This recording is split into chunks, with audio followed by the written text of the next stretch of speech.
Hi, I'm Daniel Lucas, and welcome to Book 101 Review. Book 101 is all about the books that I read for the last 40 years, and today I have my special guest. He is a veteran, former intelligence officer, hypnotist, and of course, an author. He is the author of the book Winner Peace, no other than Mr. Ryan Christensen. Welcome to Book 101, Mr. Ryan. And can you please introduce more about yourself? Certainly. Thank you so much for having me on tonight. I really appreciate that. So my name is Ryan Christensen. I spent 23 years between the military, also doing counterterrorism and counterproliferation in DC. And then back in 2020, I became a hypnotist. And over the past 4 years, I've done a lot of deep dives into my own mind and other people's minds and found some really unique ways to approach change and self-improvement using hypnosis. And so beginning of this year, I wanted to get those new findings out in the world, which is why I wrote Winner Peace, How to End Inner Conflict and Make Success Inevitable. What motivated you to write Winner Peace? Well, it very much is a situation where, like I said, I developed my own modality and found out a lot of things about self-improvement and therapy and coaching and taking care of yourself and taking care of your mind. And what I realized as I was going through my own journey to take care of myself, I found out last year that I have autism and bipolar disorder. Didn't figure that out until last year. So it was sort of a rough ride for the first 48 years of my life. And as part of that journey in 2021, I started doing a lot of self-improvement work, a lot of work on myself to kind of clear out all the junk and get everything aligned so I could actually live the life I want to live. And along the way, I found out that a lot of the things that they put out there don't really work the way they say it do. All of them have these sort of underlying implicit assumptions that they don't really talk about that really limit kind of the results that you get. And I wasn't in a position where I could deal with like half measures and always be fixing myself for the rest of my life. I had to find a way to find the finish line and get across it. So through that, I just developed a very unique set of techniques, a unique set of theories, a unique set of insights into how everything works. And I wanted to go ahead and get Winner Peace out there to kind of spread these ideas, let people know there's some different options, different ways of going about things. And I actually designed it to give as much of an impact and as much of the benefit of working with me one-on-one. So people can actually start making change just by reading the book. Mr. Ryan, thank you for sharing your talents with me. And can you explain the concept of Winner Peace and its significance in achieving inner harmony? Yes, absolutely. So Winner Peace was really about clearing out all of the large level kind of emotional level beliefs, right? We have a very left brain, detail oriented, individual problem sort of approach to change. And we completely ignore the right side of the brain, the emotional brain, which is also looking at the world from like a higher level. It's kind of like looking at the forest instead of the trees. And what I realized is even though we're dealing with these individual left brain sort of beliefs, we're not changing the emotional beliefs. And by resetting these lenses and kind of these higher level beliefs, kind of as general conclusions, we can actually make a lot of progress very, very quickly. So if you can imagine a box in your head with a label on the side of it says, I'm not good enough. And there's a million different things in that box, right? Well, the standard approach is to take them out, put them in different boxes, one by one or group by group. Problem is there's a million things in there, so it takes forever. And every single day, if it passes, more stuff gets put in. There's a label inside the box. Why not just take off the label, put it on a new label? So change I'm not good enough to I am good enough. And when you do that, everything in the box now means I'm good enough. You don't have to deal with all that stuff individually. So you can make much faster progress, much easier.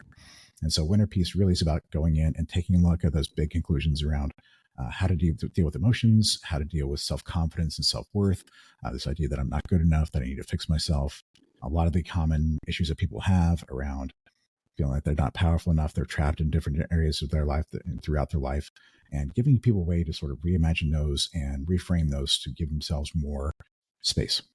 And eventually you get to this point where there's a core belief set that's essentially, there's nothing wrong with me and there never was. There's nothing to heal and there never was. I'm good enough as I am to deserve whatever I choose. I don't have to prove it to anybody, and not even myself.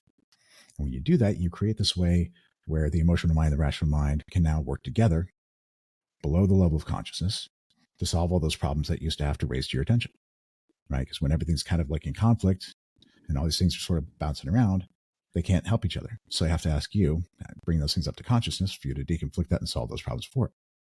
So if you clear everything out, teach it how to work together, then it can handle most of the problems on its own. It doesn't have to raise those to you. So you get to this place where your mind is clear. You're not have a lot of racing thoughts. You're not having a lot of extraneous emotion. You have a nice little sense of well-being, and you don't have to do anything to maintain that. So, how does the book address the misalignment between the rational and emotional minds? So one thing is first explaining that there's that conflict in the first place, right? Because everybody's looking at everything from this very left brain viewpoint. So adding that perspective of the right brain and the emotional mind really kind of helps, putting everything in context, right? Because a lot of these individual events are, I'm not good enough, applied to individual situations.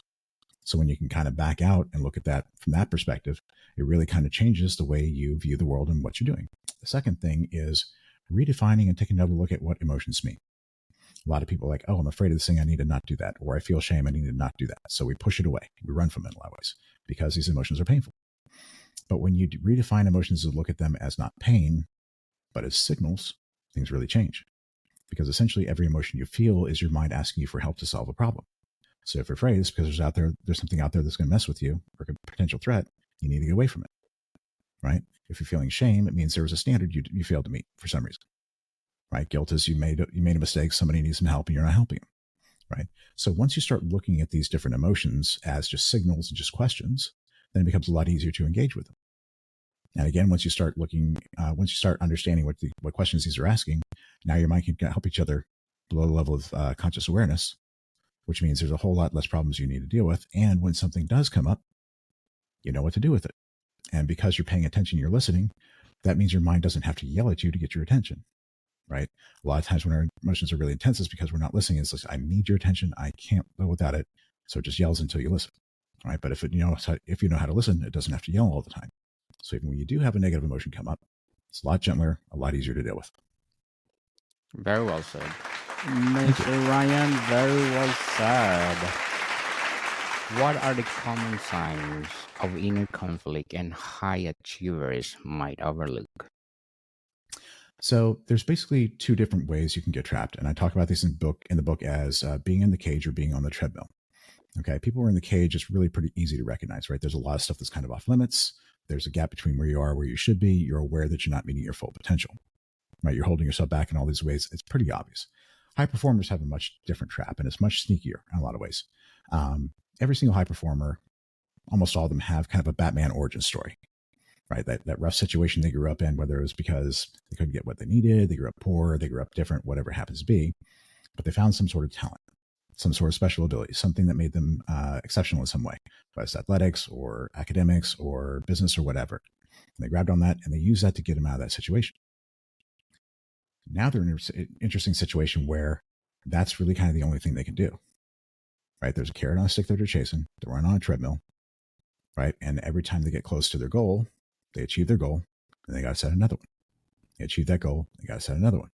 All right, you make $1 million, now you're looking at everybody around you. Now you got to make 5 million, and then 10 million, and 100 million, and 1 billion, right? And that constant need to strive for more and more and more, that constant need to keep on going and going and going, is a sign of that trap. And the easiest way you can figure out whether you're in that trap or not is ask yourself, okay, if I had to take my foot off the gas for 45 days, how would I feel? Right? Because these guys can't stop running, right? They're chasing the carrot, and if they don't chase the carrot, they get the stick. So they got that double motivation of having to run for this past and have to chase this future. And worst part about it is everyone around them tells them they're doing it right. Right? They're getting rewarded by society. They're doing really well. They've got the success and the cars and the house and the family and the whole 9 yards, and they're going on vacations and private jets. So there's no signal from the outside world that they're doing it wrong. Everybody wants to be them. How do you do this? How are you so successful? So everybody's telling them they're awesome. Everybody's telling them that they're doing exactly the right thing. So it's really hard to take that step back and say, okay, is everything working the way I need it to? Could you elaborate on the new model of belief formations presented in the book? Sure. So fundamentally, it's about the conclusions we draw about the world. Okay, what these things mean about us, what they mean about the world around us. Okay, and again, we're doing it from two different perspectives at the same time. When we're growing up until about 5 or 6 or 7 years old, we really don't have a lot of intellectual sophistication, right? So we're pretty much only drawing these emotional, general beliefs, understandings of the world, right? Which means we're really kind of like picking up on very gross signals. And this is where these things like, I'm not good enough and there's something wrong with me and I don't deserve love and all these sorts of things come from, because you're looking at your environment, not able to get what you want, not able to do what you want forms these negative feelings or these negative conclusions very quickly, right? But there's a story behind it. There's a chain of logic that got you to that belief. And so this book really is about how to explore where those things came from, the series of events, the pattern of events that brought you to that conclusion. Because if we can understand how that's put together, then we can go back and reframe it, take it apart, and build a new one, right? But the important thing is you actually have to get rid of the old belief before you can add a new one in. Because if you just add a new one in when the old belief is still there, then you're in a situation where these two are conflicting, and this old one has a lot more evidence to it. It's been around longer. So this new belief kind of falls away over time. So you got to do the work to figure out what that belief is, how it came to be, and disprove it, and then you can add the new one in. How can the readers apply the techniques in Winner Peace to harmonize their thoughts and feelings? Well, fundamentally, the book is designed to do the work for you. It's designed essentially as a written or spoken hypnosis program to sort of start moving these concepts into the back of your mind, into your unconscious mind, where you can now start leveraging these things in a different way. So it's already doing the work to start harmonizing your thoughts and feelings. It's already doing the work to help you reframe what those feelings are and what they mean, so you can process it in different ways. And again, along the way, teaching you different lessons about how to reinterpret and reimagine the things in the past, right? Feeling like you can't protect yourself now becomes you're resilient and you're able to survive and you're able to endure things, right? And that becomes a strength of its own. So it's really kind of designed to do all the work for you. There's not a whole lot of exercises and things to do on your own. It's by getting these different concepts in the back of your mind, kind of automatically applies itself in your life. What role does the subconscious mind play in shaping our perception of success? Oh man. Fundamentally, your unconscious mind, the subconscious mind, is a part of you that's processing everything that's happening in the world around you, right? It's a part of you that's got the audio cortex and the visual cortex and so forth and so on. And there was an interesting set of experiments back in the 70s over in Germany where they actually proved that you don't become aware of something consciously until about a half a second after it happens. So your subconscious mind is actually building the reality that you perceive. And it's doing that based on the beliefs that you have. Those beliefs drive the interpretation, right? Drive the emotional response, drive those thoughts that come up, right? Because this mind is trying to tell you what the world around you not only is, but also what it means. So when we're talking about the idea of success, it's usually one of two things. It's usually around what you can do in the world, what you can offer, or putting points on the board, right? That's this treadmill trap, right? Where you're like, okay, I got to make this money. And that's sort of a scoreboard, trying to prove to yourself that you're good enough from the outside in, right? When you have that idea that I'm not good enough, you're trying to prove this wrong through success, through succeeding. So you find something you're good at, start rolling with that, and start using that as a way to measure who you are and your value, right? Once you start looking at yourself from an perspective of I am good enough, then that no longer becomes necessary.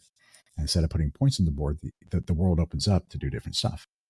It's like the difference between Alex Hormozi, who's trying to build $1 billion business, and Elon Musk, who's trying to make humanity an interplanetary species, right? You get to play very different games when you don't have to keep score. Again, Mr. Ryan, very well said. And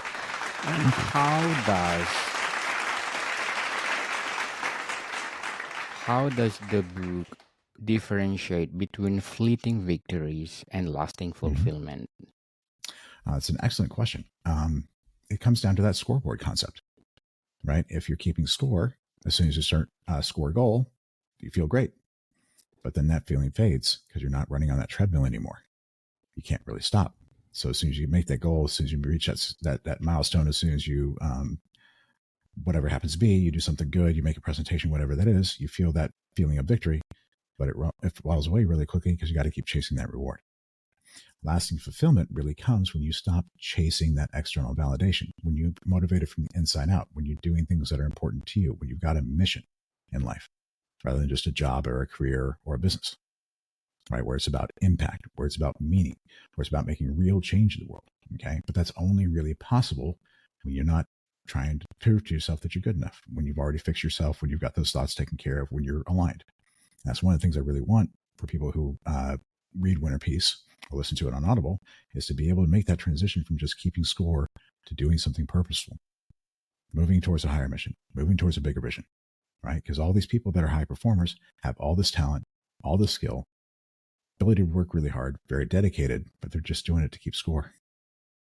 What would happen to the world if we changed all these people from Hormozis to Elon Musk? What strategies does Winner Peace offer to break the cycle of chasing moving goalposts? It comes down to the way we understand self worth, right? Because in the world today, we don't really go out and make the things we need. We don't go chase down the woolly mammoth to eat, right? We all get a job. We take that money and we trade it for the things we want and trade it for the things we need. So everything right now is all about an exchange of value. So it's no longer how much work can I do or what I can create. It's all about how valuable I am, which is why we need to measure things, right? When we don't feel like we're good enough, we have to find a way to measure those things. And that it usually is around picking something to measure and finding a way to measure it. But if we get to pick the thing to measure and pick the way to measure it, I can come up with the other answer I want, right? It's fundamentally subjective, completely arbitrary. Well, if that's the case, then self-worth is just a choice. Just a choice, right? But you got to make that decision in such a way where you don't have to measure, because if you're measuring, you can still come up with not enough, not good enough, right? So once you understand that there's really nothing wrong with you, once you understand that emotions aren't a pain, once you stop trying to fix yourself, which is what this book helps you understand and help you do, now you get to make that choice again from the perspective of not having to prove things to yourself. You get to simply say, I'm good enough and I deserve what I choose. Just that's the end of it. Just hardwire those answers to yes and move on with your day. How can individuals reprogram their subconscious to align with their conscious goals? It's a really hard thing to do one-on-one, a really hard thing to do on your own. And the reason why, when you kind of think about it, is when you're holding yourself back or you're kind of trapped in one of these ways, your subconscious mind and your conscious mind, they're in conflict. They don't trust each other, right? You kind of like gotta look at the CEO and the workers, all union guys, they're having a fight, unions on strike. So they're not really listening to each other. You're not listening to it, and it's not really listening to you. So it's really hard to do those changes in your subconscious mind because it doesn't trust your judgment. And most of the changes you want to do are to allow yourself to do things that you think are dangerous or bad in some way. So it's just not going to really let you do that kind of reprogram. Now, there are a lot of things you can do around affirmations and self-hypnosis and so forth and so on to kind of like set that target, move yourself in the right direction, get that goal as a focus, right? And those are really, really effective. But in terms of changing the beliefs you had, it's very, very difficult on your own. Whenever I was going through my work, trying to take care of myself, I knew exactly what was wrong. I knew exactly how to fix it. And my mind refused to allow me to do it. So I always had to hire somebody else to do that work for me. But the beautiful thing about that is if you talk about labor management conflict, what do? You get a third party, neutral third party to come in and handle that negotiation for you. It's the best, easiest, and fastest and most effective way to do it. But at least with the book, you're starting to get the ball rolling by adding new concepts in. Totally agree, Mr. Ryan. What are the potential consequences of ignoring inner conflicts in the pursuit of success? Oh man. If you think about it this way, you're trying to do the right thing, right? But you can do the right thing for the right reason. You can do the right thing for the wrong reason. So if you're ignoring those inner conflicts, you don't really know if you're doing the right thing for the right reason or for the wrong reason because you don't honestly know what the reason is, right? That's a deep underconscious me. That's a deep thing underneath that's trying to fulfill that. So if you're ignoring your mind, pushing away your fighting, you can't figure out what the reason really is. And if you're doing the right thing for the wrong reason, you're going to do it the wrong way. Because the way you do the thing is to satisfy that underlying need, right? It's really, really messy, really, really fast. And if you think about the scoreboard and running on the treadmill, what are you trying to do? You're trying to be successful in order to feel good about yourself, not to create something interesting in the world, right? So everything is there to feed that insecurity rather than actually creating something new. Does that make sense? Makes sense. So, how does Winner Peace redefine the traditional notions of success and Mhm. achievement? It really doesn't. And the reason why is because I don't want to tell somebody else how to live, right? That's up to them. They're the only person that can really understand and know what success, what achievement, what purpose and meaning in life really means to them. So Winner Peace is not about here's how to live life. Winner Peace is not here's how to look at success and achievement. Winner Peace is about here's how to set yourself free to pursue and be and do what you're actually meant to pursue and be and do.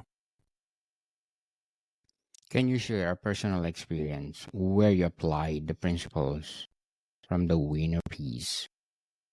Oh, yeah, I can give you a really good example. So last year, I found out the hard way that I had bipolar disorder. Okay. I had an acute manic episode, ended up in a psychotic break. got arrested, thrown in jail for a couple of days. Not a good situation. And whenever you find out that way, whenever you had that sort of severe episode, there's a really high chance that it's going to happen again. So I have to go through that whole process of understanding, getting new medications and so forth and so on to make my mind stable. So for about 14 months, I'm on this roller coaster of taking different kinds of medications, working through things, dealing with the side effects. And throughout all this, I can't really work. Can't really grow my business, right? So I'm now lost 75% of my revenue over the past year and a half. It's really only been the past 2.5 months that I've really been able to start working again. And that's the kind of thing, that's kind of horrible situation that's really going to mess a lot of people up. But because I'd done this work, I could do something different. It was okay, right? It was all right that I was going through this process, right? I could go ahead and make peace with the fact that I just had to be on sabbatical for a while to take care of my mental health. Dealing with the roller coaster of up and down emotions was okay because feeling bad wasn't a bad thing. It's just something I needed to manage, something to navigate, something to deal with, right? And so it made that whole process of just being in that process and having to go through everything and not being able to do the things I want and need to do, not being able to do the things to really move the ball forward, the successes and so forth and so on. Because it's like, okay, I'm just going to take my foot off the gas for a while because that's what's necessary. I don't have to always be driving, don't always have to be succeeding, don't always have to be chasing something because right now I can't, right? And so by not defining myself that way, by not having to prove things to myself that way, I allowed myself the space and the time to do the work I really needed to do without blaming myself, without beating myself up in any way, shape, or form, without thinking I was less than or not deserving anymore or broken. Does that make sense? Makes sense. So what feedback have you received from readers who implemented the book's strategies? So far, it's been very, very positive. It's only been out for a little over a month now. So I'm looking forward to it still getting traction. I'm doing a lot of podcasts and stuff, but I've had a lot of people who have reviewed it saying, like, I'm already putting these things in place. I'm already seeing results. I'm already seeing changes. I'm seeing a lot of people really enjoying the context between the rational and the emotional mind, how to bring those things into harmony. A lot of people seem to be getting very good results and very quickly. How does the winner piece address the balance between professional success and personal well-being? Wonderful. One of the biggest problems for high performers is because they're on that treadmill, it's kind of the only thing they can do. All their energy and focus has to be put towards building the business, being successful, working out, that kind of thing. So quite common to see them neglect relationships, neglect their health, neglect the rest of their life because they're stuck on that. They don't really have a choice. So once you get yourself off of that treadmill, once you're no longer measuring yourself in those ways, once you get your rational mind, your emotional mind aligned, once you don't have to avoid anything anymore, now you actually get to live a more balanced life because your business isn't the only thing you're living for anymore, right? So it actually allows you space and time for these other things to actually become as important and as meaningful and impactful as they should have been in the first place. Definitely. What exercises or practice does Winner Piece recommend for daily application? None. And the reason why is this. You don't have to prove things to yourself that you already believe, right? If you believe in God, don't really have to prove it. And the other thing is nobody else can really prove you wrong. So once you start adapting these ideas and once you start adapting these beliefs, there's nothing else to add, nothing else to have to do to reinforce. So really, once you get to this place where you're implementing these processes and viewing the world in a different way, it's all about, okay, who actually am I? What do I really want? How do I need to move through the world in response? And start listening more to what's going on inside you because it's not scary. Now you can actually allow that to guide you better and faster towards the things you want to do. So really, it's just a matter of like listening and becoming curious.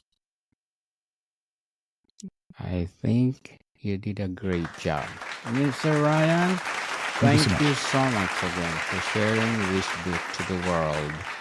And how can readers identify and overcome self-sabotaging behaviors, or as I discussed in the book? Wonderful. So as we're talking about the book, there's no such thing as self-sabotage. Okay, because I often talk to my clients about what priority view is you. We got your conscious mind, sure, and that's kind of how everybody experiences the world. But then you got your rational mind, your emotional mind, your instinctive mind, your body, and everything else. What you are really is all of that combined. So if you're not getting what you want, you're actually getting what you need. There's a deeper part of you, another part of you that has another priority that's a higher priority and more important. So you're meeting that need instead of what you consciously want. There's a conflict there. This has to be taken care of before you get to have this. So the trick is to say, take a step back and, okay, what has to be true for me to be holding myself back from this? I'm feeling these feelings. I've got these emotions. Let's assume for the moment that they're true. Okay. And just do that digging, that exploration to figure out what is the need that's actually being met. So once you identify that, you can figure out whether it's something you actually need to do, or whether there's another way to meet that need, or whether there's some work you need to do to fix that. At that point, everybody gets to be on board because now this need is met, which means that opens up the possibility to go do this thing you've been wanting to do all along. But if you're having that conflict, take a step back. There's a reason for that fight. There's a reason that there's priorities unaligned. So if you take the time to sort that out, you're going to be able to move forward much more freely in the future. So, what is the significance of aligning one's effort with the inner peace according to inner peace? Okay. The wonderful thing about inner peace is that once you clear all this inner conflict, you're actually trying to make your mind into a unified team, right? If you're running a business and all the parts of the different business are all fighting, they're not coordinating and everything else, everything is much, much harder, right? But once you align and you clear out all the other messy beliefs and stuff like that, the misconceptions, get everybody able to work together in an efficient, powerful way to where the different parts of the mind can give each other what they need. Now they're all in a unified team. Everybody's moving in the same direction. Everybody's unified in purpose, moving towards your vision, right? Which means there's no friction, which means that every part of your mind is operating at 100%. Every part of your mind is filling in all the different wisdoms, all the different understandings, all those different clues about how to get there faster and better. Faster and better, people. So, how does Winner Peace guide readers in transforming their relationship with success? Again, it comes down to number one, sort of understanding these different concepts in a different way, where you're not defining your self-worth by these external factors, right? Where you become at peace with these different parts of yourself. You stop pushing them away, stop rejecting them. So you actually get to be a whole person, right? And once you do that, then it becomes not about putting points on the board. It becomes about fulfilling a mission, fulfilling your purpose in life, chasing your dreams, things that actually make you happy and intrigued and curious, right? The things that actually are engaging for you, because you don't have to do all this other stuff just to kind of keep your mind in place. You don't have to do all this other stuff to give you self-esteem. Now you just got to listen and do what feels right. You get to listen to your heart, got to listen to your mind. You get to be able to move in a very different way once you've cleared out this stuff, once you've got everything aligned. Yes. So, Mr. Ryan, to sum up, what is a winner piece? Mm-hmm. What lasting impact do you hope? Well, to sum it all up, the hope that I have is to transform your relationship with your emotions, transform your relationship with your mind, stop trying to fix yourself because there's nothing really wrong with you, and start living life fully as authentically as you can, following your purpose, following your mission, and following your dreams. Yay, Mr. Ryan. Congratulations. Thank you so for much. this book. I hope people will be inspired and people will support you. And Mr. Ryan Christensen, can you please invite our listeners to support this book? Wonderful. Thank you guys so much. This is Winner Peace, How to End Inner Conflict and Make Success Inevitable. It's available on Amazon and all the different formats. And actually today, November 15th and 16th, it's actually available for free on Kindle. Free, people, free. Let's read it and let's apply in our daily life. So, Mr. Ryan Christensen, thank you for your time. Thank you so much. Wonderful to be here. Bodycom people, see you soon.